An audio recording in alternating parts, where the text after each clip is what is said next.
બોલવું પડ્યું છે પાર્ટીના પ્રભારી તરીકે કે ભાઈ આમ આદમી પાર્ટીને આવવાની જરૂર શું કામ પડી? કારણ કે હળવદના ખેડૂતોએ આ નહેરો માટે જમીનો આપી છે અને અહીંથી 500 કિલોમીટર વાળાને પાણી મળે છે અને અહીંના ખેડૂતોને ઘર માટે કે ખેતર માટે પાણી નથી મળતું, ત્યારે અમારે આમાં આવવું પડ્યું છે.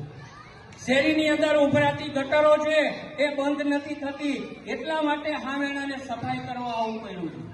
સારી નિશાળો નથી બનાવી, એટલા માટે આ સામાન અને મેદાનમાં આવવું પડ્યું છે. આવા અનેક પ્રશ્નો હતા.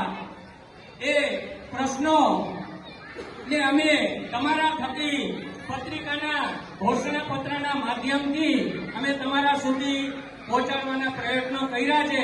છતાં પણ ન પહોંચ્યા હોય તો હું વોર્ડ નંબર 5ના ઉમેદવાર રોશનીબેન હિતેશભાઈ વરમરાને વિનંતી કરું કે આપણા ઉમેદવાર